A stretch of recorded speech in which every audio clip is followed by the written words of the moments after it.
En el práctico de hoy de sistema endocrino vamos a revisar las siguientes preparaciones histológicas.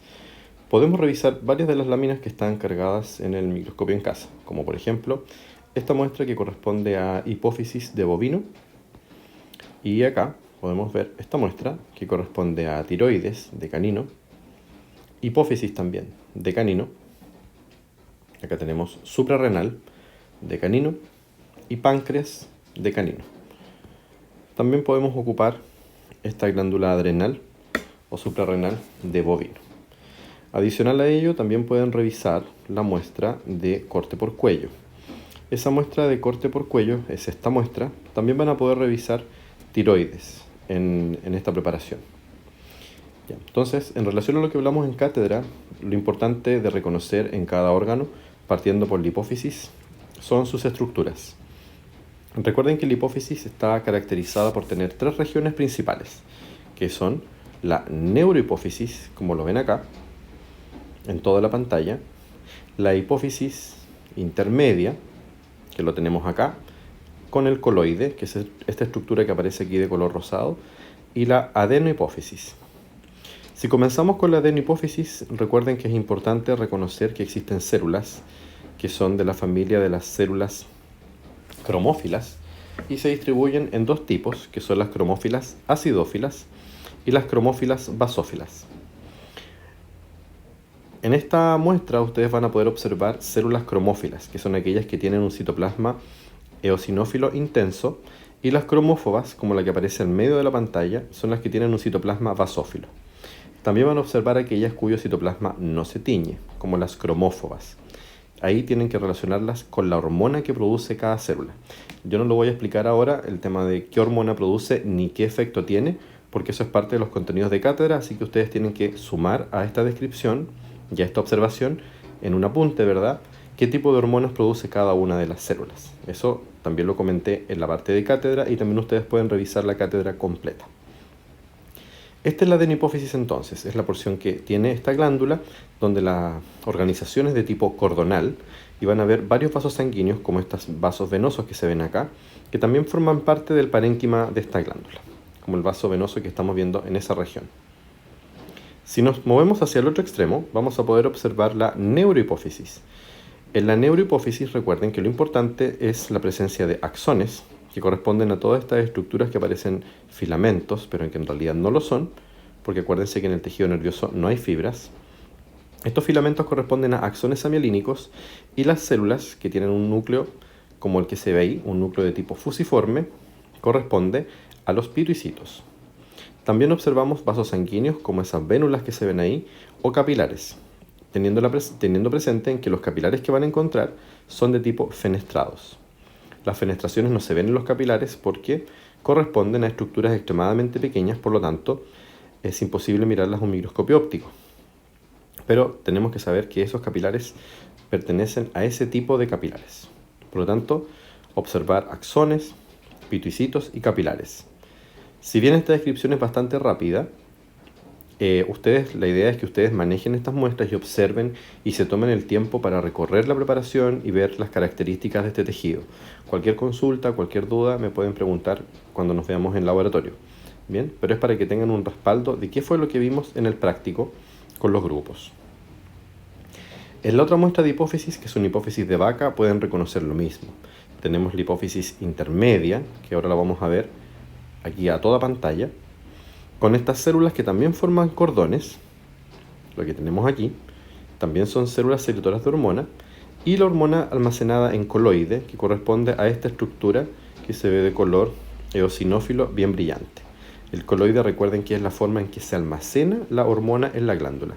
Y existen dos glándulas que forman este tipo de estructuras llamadas folículos, que son la pars intermedia de la hipófisis, como lo estamos viendo aquí, y también la glándula tiroides. En este sector vemos la neurohipófisis, nuevamente vemos los axones, con estas células de núcleo con un aspecto alargado o fusiforme, parecidos a los fibroblastos, pero no son fibroblastos, que son los pituicitos. Y también deberíamos encontrar capilares de tipo fenestrados. Y al otro extremo vamos a observar la adenohipófisis. Y en esta adenohipófisis aparecen las células mucho más teñidas que en la muestra anterior. Y aquí se ven que las más brillantes, rojas bien brillantes, corresponden a las células acidófilas, y las que tengan un citoplasma como el que está al centro de la imagen, que se ve levemente teñido, corresponden a las células basófilas. Y también van a haber células cuyo citoplasma no aparece teñido. Entonces esta hay que buscarlas, que son las cromófobas. ¿Okay? Aparecen células como que no aparece el citoplasma teñido, aparece como un núcleo solamente, y no aparecen con un citoplasma teñido, como el núcleo que aparece ahí en el centro de la pantalla. Eso entonces es la muestra de hipófisis. Para la muestra de tiroides, tenemos que reconocer la tiroides. En este caso es una tiroides canina, y lo primero que vamos a observar es la presencia de numerosos folículos.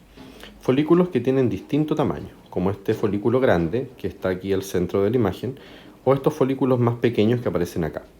Dependiendo de la actividad de la glándula es el tamaño que van a tener los folículos y la forma que va a tener el epitelio secretor. Por ejemplo, existen folículos que tienen un epitelio cúbico, o algunos folículos tienen un epitelio un poco más plano, no es tan cúbico, como por ejemplo este folículo de acá. Sea como sea, las células foliculares son las que secretan este material que se llama también coloide, que en este caso corresponde a la hormona que está almacenada y iodada en el interior de este folículo. Y entre medio de los folículos existe un tejido que se llama parafolicular, que corresponde a un nido de células, como este que ustedes ven acá. Son cordones celulares, con vasos sanguíneos entre medio. No corresponden a folículos. Y en este lugar es donde nosotros vamos a encontrar a las células parafoliculares o células C, como lo vemos ahí. Una gran cantidad de células C que tienen un aspecto de citoplasma espumoso. ¿Bien? Entonces, la glándula tiroides tiene este aspecto. Múltiples folículos, y entre medio de los folículos van a encontrar ustedes las células C. Recuerden que no son folículos, sino que ahí en realidad las células C están formando cordones celulares. ¿Qué van a encontrar en la glándula? También van a encontrar vasos sanguíneos, y bajo los folículos, en el tejido conectivo, también van a encontrar vasos sanguíneos, que es donde la célula folicular, la célula cúbica folicular, toma la secreción de cada uno de estos folículos, del coloide, y la envía hacia la sangre como hormona activa. ¿Bien? En la muestra de cuello también pueden encontrar esta glándula. Si miramos la muestra de cuello, vamos a observar que se ve la tráquea, ahí tenemos el esófago, y a ambos costados de la tráquea aparece esta glándula. Esta glándula tiroides también la observamos con las mismas características, multifolicular, con folículos de gran tamaño y folículos de pequeño tamaño. Y entre medio, ustedes también van a observar estos cordones celulares formados por células C. ¿Okay? También pueden encontrar paratiroides, que corresponderían a estos grupos celulares que están acá. ¿Okay? Son un grupo muy pequeño y no siempre se ven en los cortes histológicos de tiroides. ¿Okay? En la otra porción, también encontramos dos manchitas más oscuras, arriba y abajo de la pantalla, que correspondería a la paratiroides. Si continuamos nuestra observación, vamos ahora a avanzar a la glándula suprarrenal o glándula adrenal. Esta glándula, recuerden que tiene dos regiones. La región de la médula, que lo tenemos aquí a toda pantalla. Y en esta región de la médula nosotros vamos a observar los vasos venosos, porque recordemos que según el esquema del Abraham, que también les mostré en el laboratorio y aparece en la cátedra, los vasos sanguíneos se distribuyen de corteza a médula. Si vamos a la corteza, vamos a observar que en la corteza existe un tejido capsular formado por tejido conectivo de tipo ordenado, denso, regular, ¿sí? Donde vemos vasos sanguíneos de un calibre mayor, como por ejemplo esa arteriola que está ahí, en ese lugar, o esa metaarteriola que aparece ahí también en el centro de la pantalla. Estos vasos se van ramificando a medida que van bajando por la corteza, y vamos a observar que entre medio de los grupos celulares, que son estos, ¿sí? Vamos a tener vasos sanguíneos como este vaso que está aquí, que es un vaso metaarteriolar. Los vasos sanguíneos se van ramificando y bajando por la corteza entre medio de grupos celulares, como lo vemos acá, que es la primera porción de la corteza. ¿ok? Esta es la primera porción de la corteza. No les voy a mencionar cuál es ni cómo se llama, porque acuérdense que esto es parte también de la cátedra y la idea es que ustedes también anoten aquí. ¿A qué porción creen ustedes que corresponde esta región de la corteza? Empieza con G. Después tenemos otra región. Si vamos bajando, las células aparecen, tienen este aspecto, tienen una forma espongiforme, son células de gran tamaño, cúbicas, y tienen un aspecto como vacuolado. Aquí estamos en la otra región, que es la región más grande de la corteza, que es todo lo que estamos mostrando ahí en la pantalla. Esta región, que empieza con la letra F, si se fijan van a presentar vasos sanguíneos entre medio de estos cordones celulares. Acuérdense que cada región de la corteza y cada región que nosotros estamos observando produce un tipo especial de hormona.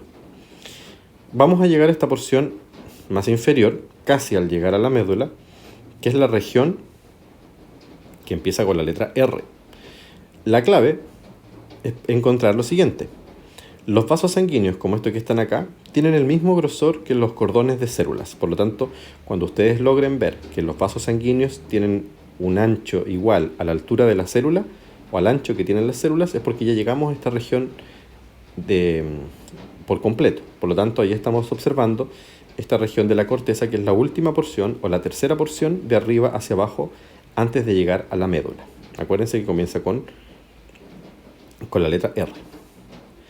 Y acá llegamos a la médula, ¿sí?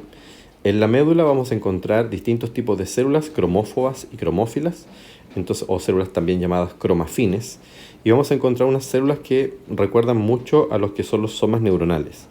Es difícil ver un poco, dependiendo de la especie, si se ven o no bien estas células que recuerdan a los somas neuronales, ¿sí?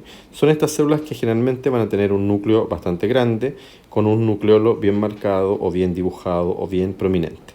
Pero en esta muestra cuesta verlas, ¿ya? Cuesta verlas porque se ven casi todas igual. ¿Qué más vamos a tener acá? Vamos a tener vasos sanguíneos que son del tipo venoso, porque recuerden que la circulación de corteza a médula va variando desde arterial a venoso. Por lo tanto, esta es la muestra de la glándula adrenal. ¿Qué más podemos observar acá? Si quieren repasar, aquí van a observar distintos vasos sanguíneos, por ejemplo, distintos tipos de vasos, pueden ver tejido adiposo. Estas glándulas siempre son bien vascularizadas y con una gran cantidad de tejido adiposo alrededor. Aquí pueden ver estructuras como esta arteriola y esta vénula, ¿cierto? Rodeando, en realidad por sobre la cápsula de este órgano.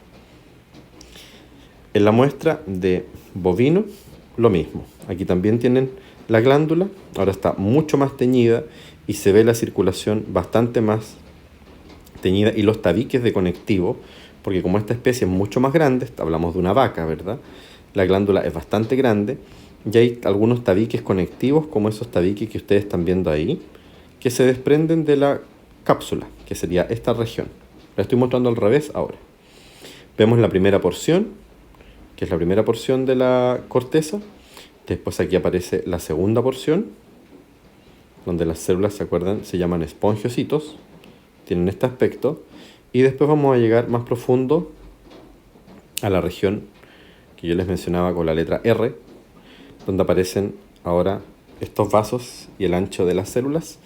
Y después de eso vamos a llegar a la región medular, que es lo que estamos viendo ahí. Y en la región medular vamos a encontrar estos vasos sanguíneos que son del tipo venosos. ¿Okay? Eso corresponde entonces a la muestra de glándula suprarrenal.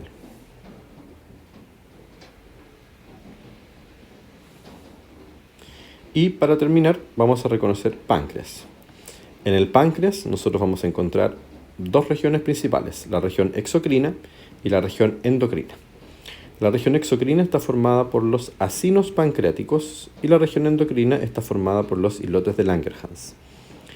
Los acinos pancreáticos son la parte exocrina, lo que produce las enzimas pancreáticas, que es lo que estamos viendo, por ejemplo, aquí en todo el campo visual. Vamos a tener acinos pancreáticos. Como ese que está al centro, que ustedes si se fijan ven una célula gris que está al centro de la imagen. Esa corresponde a la célula centroacinar en un acino. Y acá el acino tiene forma ovalada, ¿sí? Donde los núcleos, si se fijan, están en forma periférica y el citoplasma de esa región celular es más oscuro, más basófilo, y el citoplasma de la región más central es de color más eosinófilo. Esta es la forma característica de los acinos pancreáticos. Si disminuimos, van a empezar a aparecer estas regiones con células que no forman acinos y que parecen un montón de células conectivas. Estas células en estricto rigor no son conectivas, son también de origen epitelial y son secretoras de hormonas. Este es el páncreas endocrino o los famosos islotes de Langerhans. Aquí vemos uno, que es un grupo celular que tiene formas ovalada y hay muchos vasos sanguíneos entre medio de las células del islote de Langerhans. Si se fijan con la literatura, también en el Abraham, tienen que repasar y observar las imágenes, ¿verdad?, del capítulo de endocrino, donde aparece cuáles son las poblaciones celulares, cuál es la cantidad de células aproximada que existen, o el porcentaje de células aproximada que existen en cada islote, y qué tipo de hormona produce cada uno de esos tipos celulares. Entonces acá recuerden que si recorren páncreas van a observar una gran cantidad de islotes de Langerhans con células alfa, beta, por ejemplo, ¿sí? Y hay una gran cantidad de vasos sanguíneos entre medio. También es una glándula de tipo cordonal.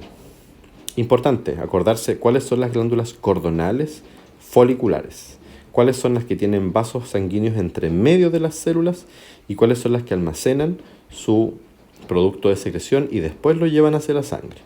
Eso es bien importante que se acuerden. También otra cosa importante que recuerden es el tipo de hormona que se produce, cómo se llama esa hormona y cuál es el efecto metabólico que va a tener en general ese tipo de hormona. ¿Ok?